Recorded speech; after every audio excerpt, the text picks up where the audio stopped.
How to avoid toxic people? It sounds like a simple question, but to answer it, we must look inward and reflect on the patterns and relationships that have shaped our lives. Have you ever met someone and felt instantly drawn to them, only to discover months later that they brought nothing but chaos into your life? It happens more often than you think.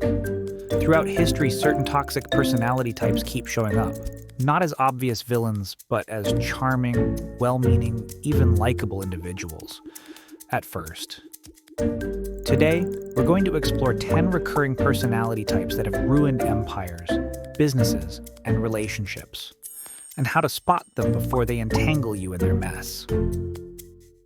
Imagine you're working under a boss who seems like a machine. First in, last out.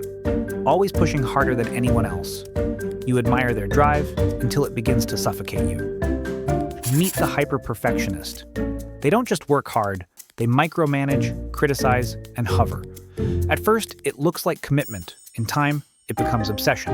Delegating? Impossible. Everything must pass through them, and their anxiety spreads like wildfire. Their need for control is often rooted in childhood trauma, a fear of depending on others, a panic that things will fall apart unless they're personally involved. Eventually, teams crumble under their pressure, and the chaos they fear becomes a reality of their own making. Recognize the signs early.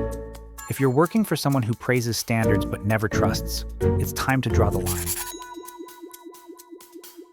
Now picture someone who walks into the room and immediately starts bashing authority, poking fun at the boss, and declaring that rules are for sheep. It's exciting. You feel like you're in on something. But beware the Relentless Rebel.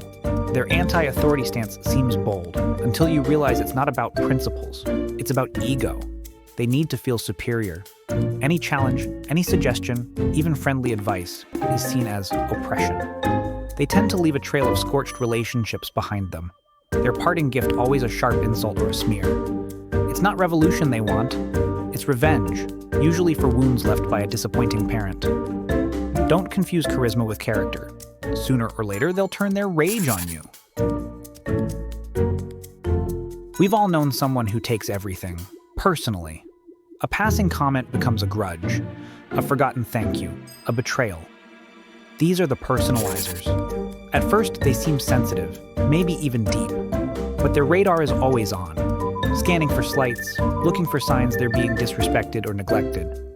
In reality, they're trapped in a loop, reliving childhood feelings of emotional starvation. They won't tell you they're hurt.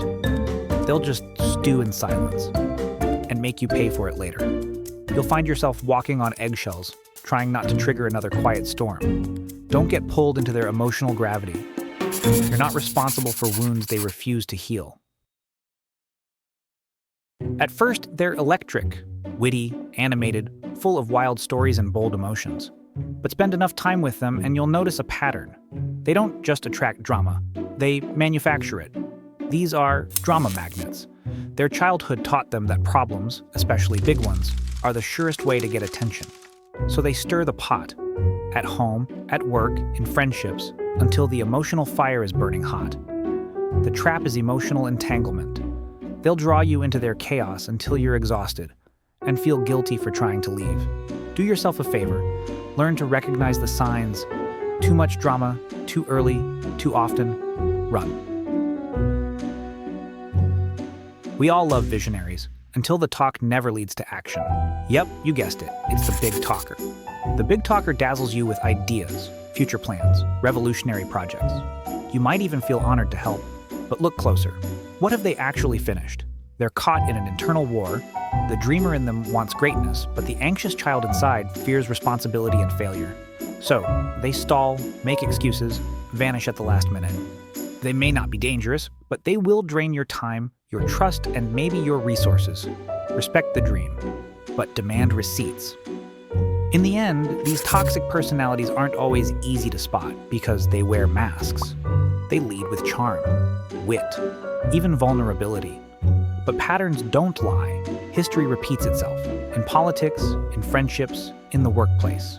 The sooner you recognize the signs, the quicker you can protect your time, your energy, and your peace. Not every villain looks like a villain, but every one of them leaves a trail. So tell me, have you met any of these types? Or worse? Have you been one? If you enjoyed this video, don't miss our previous episode, How to Think Like a Strategic Genius.